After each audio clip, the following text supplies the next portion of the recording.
Yeah, buddies, welcome into the Noll Road here, Steelers fans. Something big has changed. Nick Herbig bursting on the scene, and along with a couple of other factors, it has altered the dynamics of what this Steelers defense is capable of in 2025.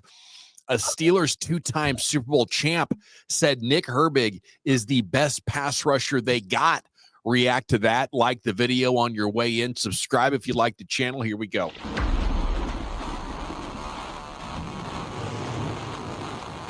To the corner of the end zone. Oh, for a touchdown!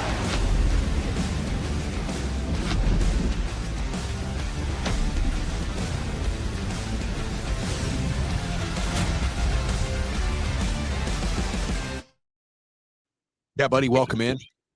I'm Gavin Dawson along with Newbear Wisniewski. We would absolutely love it if you can subscribe to the show. That would be a huge solid for us. If you already have, maybe consider liking it. How you doing tonight, Newbear? Man, I'm so excited about this just because we've been kind of trying to dig out of the hole that Juan Thornhill and company put this great, right, all-time, we have the potential to be as good as anyone kind of stuff. And then it was like, yeah, boot, size 15 boot in mouth, right? Like they came out the gates with some warts, and they are figuring it out. They are, man. It was right around, I don't know, sometime in the third quarter when New England was racing up and down that field that I was like, dude, this ain't going to happen, right? And then Minnesota game, Cleveland game, now you can really start to see that this is going to pay off, and this defense isn't old and washed up. It just needed a little bit of time and maybe to get healthy, but I mean, you mentioned some of the things that have gone right. Joey Porter Jr. coming back obviously is massive. Ramsey is everything they wanted. Everything you just said, old, washed up, maybe they need to get healthy. Ramsey's old.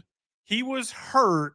And you got people out there going, the viral tweets are, he's a Steeler for life because of the way that he just played last week and what he did. Look at Kevin Stefanski in the face saying, play Shedeur Sanders. We got this little dude on lock. Yeah.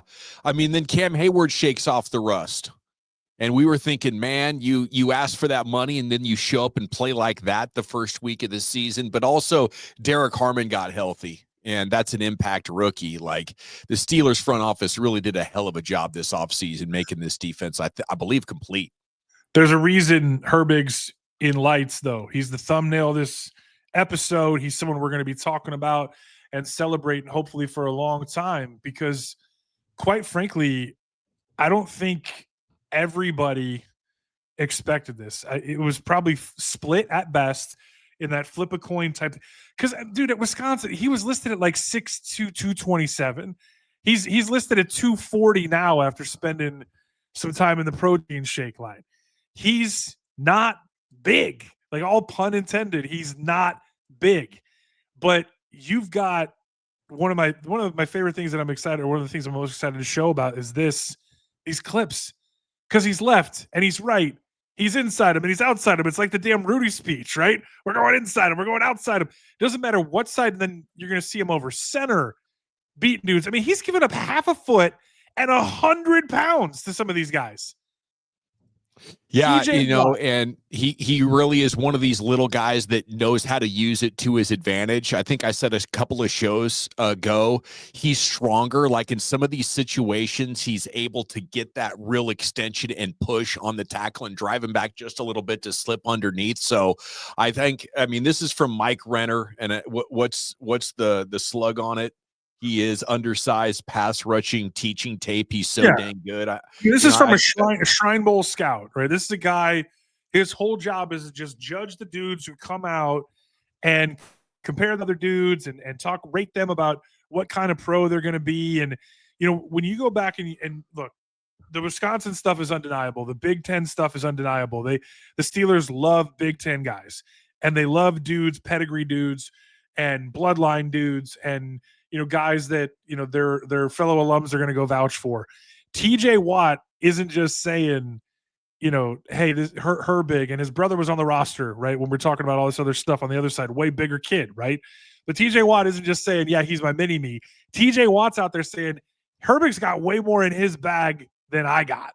Which is funny because Rodgers called him a one-trick pony when he showed up. Remember that storyline from training camp? And now you have this conversation, which is incredible because I feel like just a couple of days ago it was, no, Highsmith is better. He's the starter. You have Coach T putting him as like a 12th starter to be announced with the starters for game day at Acrisure, which was all well and good. But yeah, now I feel like it's clear he's got the more upward trajectory, but also the player right now better than Highsmith. We'll see what Alex can do, as this season plays out and he gets all the way healthy and stuff. But I mean, then you go to Chris Hoke, the two-time champion defensive tackle, saying actually Herbig is the best pass rusher on the team right now, even considering TJ Watt. Where do you fall in that whole pretty big scale and swing of possibilities?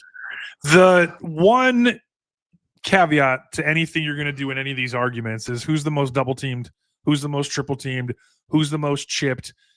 I mean, you got dudes. How many other teams send a slide guy, meaning the guy that you would slip out in the naked boot if the quarterback pivoted out? How many guys send a slide guy backside to try to chop block and take the knees out of the backside defensive end because they're that worried about him going Superman? Don't talk about me being him old, lost a step, his get off time, whatever you want. TJ Watt is still him. And because of that, Herbig gets a little bit of an easier run, but Herbig's also on that tape, the Teach tape, he's winning right over center. He's winning left and right. He's winning everywhere you put him. Yeah, and I think overall the better player, clearly still TJ Watt with all things considered. I think Herbig is probably going to be fighting an uphill battle throughout most of his career to even be an average run defender from the edge. And you know how I feel about TJ Watt, but just as a pure pass rusher, I mean, it is kind of a young man's game, and he's going to get more favorable matchups as I predicted. Well, and like we're all going to talk about, whether it's predictions or just watching the production, they're all going to play a ton of snaps. You're going to see them all get 40, 45, 50. But what's great about that week in and week out is that means nobody has to play 1,100 over 17 games. That means nobody has to be. That's the thing about, TJ Watt, for all the wants and warts, or Cam, and how you talked about him, what kind of shape was he in week one after the holdout? With the depth and the production, and throw Jack Sawyer into this mix too, not because he's the same kind of dude, he's not as twitchy, but because he's going to play his ass off and he can beat you. And at the very least, he's going to stand up and do what he's asked to do. And then he's going to go make a play, bonus on top of that.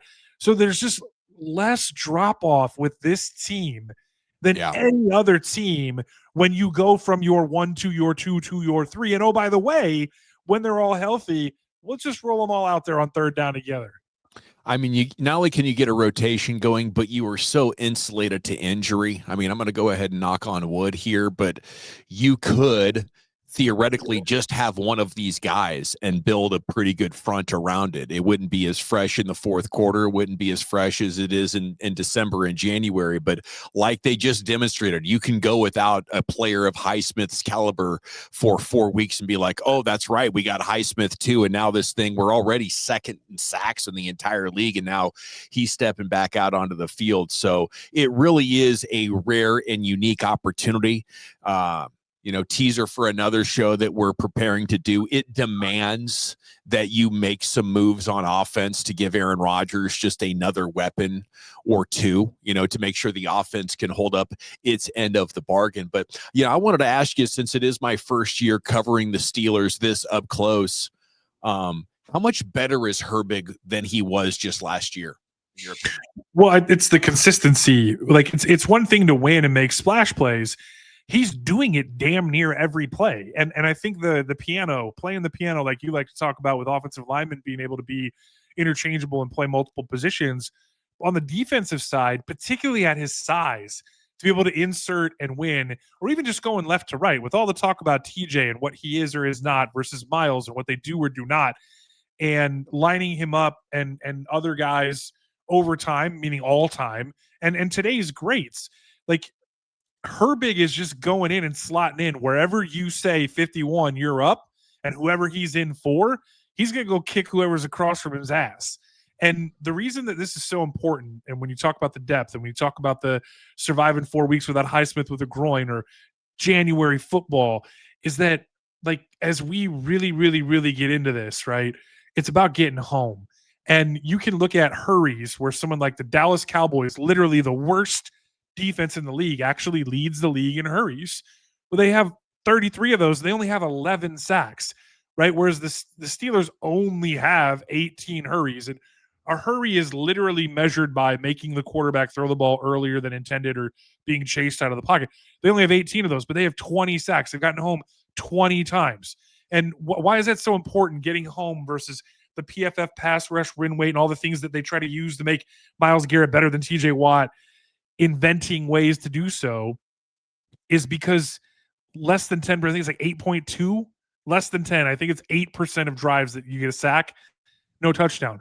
But like 26% of those only end in points. So you get a sack. It's not just about, oh, hey, it's going to be second and long and a third. It's about points. And that's what this team cares about, taking the ball away and keeping you off the scoreboard. Yeah. And so many quarterbacks are good at mitigating just pressure. If you're getting close but not getting home, how many quarterbacks have made a final evasive move or got the ball out? Like, how often you close is, ultimately going to determine the wins and losses, and how many of those drives can you kill off before they even have a chance to get into scoring range. Okay, up next here on the Noll Road, Dawson and Newbear. Love it if you could subscribe for us. Let's start talking specifically about this week. We got a quick turnaround, and what this defense can do for the Steelers that the Steelers haven't been able to do recently, in the form of winning on Thursday night. They're 2-8 in road Thursday night games, 0-6 in road divisional Thursday night football games. They haven't won a road TNF game since 2016 against the Colts. Salute to Nick Herbig here for putting this on Steelers Twitter and giving us a talking point, doing a nice job out there, Nick. But as we start to look here for this Week 7 matchup and getting initial thoughts on it, Newbear, are they going to break these trends with this fancy defense? Well, this is the one thing that is fascinating to think about, right? So what did Tomlin get a little bit of virality for about the Colts and not injuring AR-15 because they didn't want to see Flacco, right? Yeah. So he's got a little bit of a flashpoint on Flacco related topics, doesn't he? Yeah, and I hate Joe Flacco. I think he's a fine dude, and my favorite thing about him is after they won the Super Bowl and he went on that Joe Montana-esque run, he went to McDonald's, I think, on the way home. He's just a dude, man. Like, in Pittsburgh, there was a long time you go, this dude couldn't beat out Tyler Palco at Pitt. That's why he ends up at Delaware. And a lot of people didn't know that the Palco family, high school football legend, it was going to take. That was like some Steve Young, Joe Montana stuff. Like Palco was going to have to get hurt for Flacco to get a real shot. You know what I mean? Like, just one of those kind of politically driven things beyond the size or the arm talent. But like, he goes on that run, he wins the Super Bowl, he makes that crazy throw.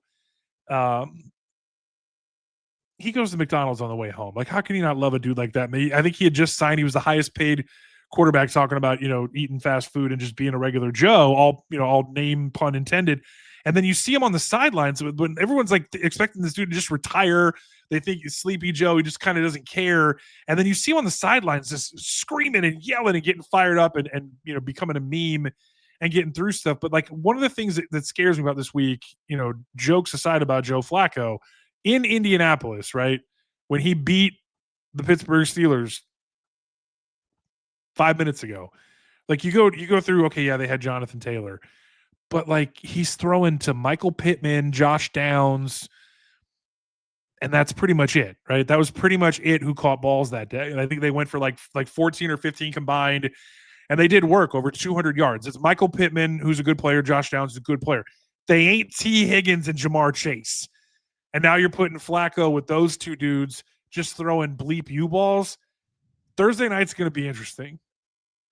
Yeah, I don't expect Joe Flacco to, be good enough that he should be able to mitigate an offensive line and a poor running game and a bad defense and beat the Steelers. But I think you do have to respect the Thursday night football factor. And, I think it stinks, what's happened here. And honestly, the numbers don't lie, but I think the Steelers winning percentage on the road in Thursday night football is probably not far off from league average, because it's just a major pain in the ass to have to on a short week go out on the road. You're not very prepared. I think the home team gets like an additional day to get ready for you. I don't love Thursday night football. I don't love the whole experience. The Prime interface is terrible. Like trying to rewind and fast forward and like do any of the things that you do on whatever your streaming service is. Like Prime is awful to watch live sports on. And then you talk about, who's the announcer crew and what's the production value of the whole thing. But just like you're talking about with the turnaround, the Thursday night thing bothers me because we do the $1 billion CTE lawsuit where we got quarterback strike zones. You can't breathe on them. And not just Tom Brady, anybody who isn't a running quarterback. And all these other things. You can't chop block people that you're looking at. You can't block someone on a punt return when you're running back toward your own goal line. And then, hey, just go play 2 games in 5 days. Yeah. Yeah, we want to optimize money, but at the same time, make sure future courts will know for a fact that we were doing everything in our power to control head injuries, even if it was incredibly unfair to the players. We're going to do this Little League kickoff while the college and high school kids are still knocking each other. But 2 games in 5 days. The Thursday night football sucks. You know what I really want? I'd love to get your thoughts on this. I'd love just a rotating schedule with football on every night, and you're going to get somewhere between 5 and 9 days off, or maybe 6 and 8 days off. And we'll just keep you, rotating and hitting that window fairly close, but everybody's going to play every day of the week throughout the year. It's crazy though, because now we have 2 Monday night games. We've got London and Germany and Spain and Brazil, and like it's so out of control because they're printing money that I've actually gotten to the point where I think I've said to you that like Sunday night has become my favorite. Gives the whole waiting all day for Sunday night, where like that feels like not necessarily the most important, but usually the best matchup. Right, it usually ends up being because there's no like a lot of good games on Sunday night. Sunday night feels like Monday night used to. Thursday night, what's cool about the idea that you're going to put someone in a showcase, it feels like Maction did back like 20 years ago when it's Tuesday night Maction. When you first heard about Ben Roethlisberger, it was because the smaller conferences were willing to play games so they could be seen to help build their recruiting and all those things. And like Thursday night football feels like that for the NFL, and it feels so unnecessary. See, I just think that you're letting all these other TV outfits, basically small college football, prove that there's a significant appetite for football no matter what day of the week it is. And I'm just kind of dumbfounded that the NFL hasn't taken advantage of this opportunity yet. Every day. About you, but I can't always watch the Thursday nighter or the Sunday nighter, but if I could, I would prefer out of everything that could possibly be on TV that it's an NFL game. Oh, for sure. Especially now that they're paying the college kids and it's basically the minor leagues and it's a totally different deal. I am becoming much more of a Sunday guy.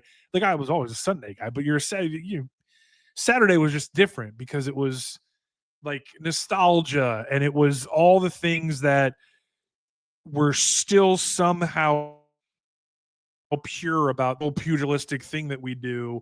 And it was better than high school. Friday Night Lights is a little bit long in the tooth because especially down where you are in Texas, some of those high schools have better stadiums than small college programs. And you want to talk about the college kids getting paid. Let's talk about the high school kids not being far off and those guys getting NIL deals now. So when you talk about the NFL product, for sure, my only problem with it is historically what you see on Thursday night is bad football. Historically, what you see on Thursday night is sloppy football, is guys that you're sitting out because you want to hold them out to give them that extra time to get right for the next Sunday, or guys that are playing nursing an injury that shouldn't be, or game plans that are condensed, or just all these different things that make it really interesting to have to mitigate and figure out, from the fan perspective, but make it really ridiculous for these teams where when you think about if you play 50 games, it's like being in 50 plays in a game on Sunday. That's like being in 50 car crashes. Jerome Bettis used to talk about having to go down the stairs on his ass after game. He really couldn't walk. So you need more. Like Monday isn't a recovery. You're not really you till Thursday of the following week anyways. And now you're playing a game that night. Yeah, that's a very interesting perspective from the former all-academic SEC lineman from Kentucky, Newbear Lesniewski. All righty. Up next here on the Noll Road. Oh, I was going to get to this. Here's Mike Tomlin on the podium talking about that trade, and very interesting. To be honest, it was shocking to me. Andrew Berry must be a lot smarter than me or us, because it doesn't make sense to me to trade a quarterback that you think enough of to make your opening day starter to a division opponent that's hurting in that area. But that's just my personal feelings. He's hot about it. And watching all the different player reactions to it this week, I think they're all aligned with that sort of thinking, like, this just isn't something you do. I think if you're Cleveland, it's like, who cares? We're not a playoff team. You're willing to give me something for it. It's going to help our guy. Maybe our guy wants to go play for you, but it's very clear, we had a bridge quarterback with a veteran until we wanted to go to the young guys. And once we make the decision to go with the young guys, because we can't make the playoffs, our veteran quarterback is not going to get any playing time. So I think there's a willful ignorance component here from Coach Tomlin, which I appreciate because he's competitive and all that, but it absolutely makes logical sense why they would do that. I think maybe the more illogical thing is just the emotion of it being the AFC North and doing anything to help a rival. That's what this is really all about. And I respect that. Can we do one thing though? Like the Browns traded for Kenny Pickett to be the starter. Then they traded him, and Joe Flacco, he wasn't supposed to be the opening day starter. And then also they drafted Gabriel. No, Kenny Pickett. People like at one point it was Kenny Pickett, Flacco, Gabriel, Shedeur. That's why everyone was so up in arms about drafting Gabriel and Sanders. And then they traded Pickett to the Raiders, and Flacco was going to be the bridge. And now your son's kid can play it all, or else you're back to Deshaun Watson. Like the Browns are in purgatory. You've seen the jersey where the guy's got all the names just stitched. Yeah, I love that. And it's like insane what that franchise is doing to its fan base. Having said that, they absolutely did this to mess with Tomlin. They absolutely did this with Cincinnati on the schedule. They know he hates Flacco and lives in his fears about Joseph Flacco. They know that they're taking a chance to stick one to the Steelers in doing this and make their life a little bit harder, at the very least, make them have to watch a little more film. Like, they weren't worried about Jake Browning. They're legitimately worried and game planning for Joe Flacco. Terrible offensive line or not, because he's going to throw some balls up. If Joe is willing to go, fuck it, Jamar's down there somewhere, when you ask him why he threw the ball up into triple coverage because there's no other choice. You think Joe Flacco's not going to do that? He doesn't have any bleeps left to give. And he's dangerous. I think this week with Chase and Higgins, like he could absolutely put 21 points on the board on deep throws where it looked like they really had nothing cooked. But Flacco's a dangerous player, and I think one of the big keys is just going to be putting him under constant pressure. And I think the Steelers should be up to the challenge. But one thing's for sure: if I was a member of the Bengals listening to Jamar Chase, I would be legit concerned about what might go down on Thursday night. Here's Jamar, the first part of this back and forth. Well, this next game is always the most important game just because it's a divisional game also. But just the rankings that we got going on, the standings where we at right now. We know the Steelers going to try to come in and raw dog us and kill us, but we're going to be ready for that challenge, and we're going to be waiting for it. Okay, so Jamar Chase says they know the Steelers are going to come in there and try to raw dog them. I believe we have a response from a Steeler here in just a second. As we're doing a little live production here on the Noll Road, thought you'd appreciate it. Yeah, here's Joey Porter Jr. asked about Jamar Chase, alleging the Steelers are going to try to raw dog him. What do you think? Did you get a chance to hear Jamar Chase's comments about things you guys are going to try to raw dog them? Yeah, that was crazy. Yeah, that was crazy. I mean, he's not wrong in a sense, I guess, but yeah, that was a crazy comment. But yeah, I mean, we ain't trying to play games with him. We trying to win the football game. So yeah, he's right. It's crazy. We're not trying to play games with them. We are trying to win the football game, but never thought I'd see this spicy level of conversation. But I guess who knows in this unpredictable division. Look, I know there were some folks who had some bones about some things that we were trying to talk up the Cleveland Browns last week, and how this coach or these players are hate Stefanski and all this. They beat Green Bay, dude. Like the defense legit and should have showed up and played much better if they are who they say they're not. The Browns are in the toilet. They stink. But that doesn't change the fact that they're a professional football team and they have dudes that run fast, jump high, and you have to respect that. You also didn't think that Stefanski was going to have Gabriel drop back 57 times. You also didn't think that, Myles Garrett was going to take half the game off and still somehow get a 90 PFF grade. The thing about the Cincinnati Bengals, these dudes, is there's no question that Jamar Chase is all pro. There's no question that Higgins, when healthy, has that kind of altitude. Chase Brown is a really, really good running back who has multifaceted, all three levels can hurt you, and they're going to involve him. And if he gets going, and you start having this and unpacking, you go, what about Trey Hendrickson and Broderick Jones? You start unpacking this and you go, look, the Bengals stink. But if you're ever going to have, is Tomlin going to Tomlin? Like, that's not a thing. Like, Tomlin isn't going to run the ball down to the one instead of trying to throw it into the end zone or put it through the uprights instead of going for it on 4th and 1 when you can literally on the game, instead of being 0 for Thursday night on the road. Like, you can't say Tomlin doesn't Tomlin when those things have happened, when he's admitted they didn't want to get Richardson hurt because they didn't want Flacco in the game, and then Flacco came in and beat you in Indy. Like, you can't say that those things are true, and you have to respect this Bengals team. At the same time, you win this game, you put a stranglehold on a home playoff game. Yeah, and just to bring it back home, to how we started this video, I think so much of putting a stranglehold on this game has to come down to your pass rush. There's nothing that is going to change about it being Thursday night football on the road compared to Sunday afternoon at home. If your edges are whipping the ass of the Bengals tackles, then Joe Flacco is going to be put under too much pressure to really have anything to say about it, and you could win this game. Like, I think they scored since Burrow's been hurt, they've scored in the 20s once. They've scored 10 once and then maybe below 10 a couple of times. Like, this is an offense that, as we now look at this next group of games as a sample size, can you confirm what we've seen against Minnesota and Cleveland as far as a team that's running, it's stopping the run better, and it's pretty much choked off the big plays and, creating still plenty of big plays as you take a step up now. Although that Jefferson-Addison combination was pretty good. They did have Carson Wentz. You take a step up maybe in the danger department as far as how the Bengals are going to try to threaten you downfield.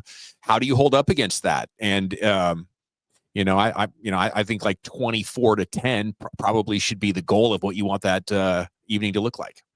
Yeah, Gesicki's another interesting thing. Do we end up seeing Queen because he's smaller, or Peyton Wilson because he's been beaten in coverage, where they try to make him a little bit of a focal point in stick into stick nod, and you just unpack this thing and you go, it's really interesting because they have multiple ways to challenge you, both horizontally and vertically. And I'm just sitting here going, everyone just assumes Roquan and Lamar are going to come back after the bye and the Ravens are going to make a run at this. You win this game and you go to 5-1 while the Ravens are 1-5 and the Ravens lose one more. They might shut Lamar down if that hamstring's tight. Like, that's how big of a difference 5-1 versus 4-2 is. There's only 4 teams with one loss in the whole league. You got people waking up in the morning saying, of those 4 teams, are the Steelers the best one? Forget about the Chiefs for a minute, because every time they win, everyone just assumes they figured it out again. There's 4 teams that have 1 loss. The Steelers might be the best one. They control their own destiny, not just in the North, but in the AFC. Not just in the AFC, but SBL next level conversation. You lose this game with the history behind it on Thursday night, with the Tomlin gonna Tomlin stuff to Joe Flacco back into your fears, entire narrative changes week to week. I love it, Newbear. Please subscribe to the channel if you're rocking with us on Smart TV or, Roku, something like that. Hit that menu button, find it in the pop-up. Sure would appreciate that. We're marching to 1,000 subscribers as fast as we can. For Newbear, I'm Dawson. Until next time, we'll see you on the Noll Road.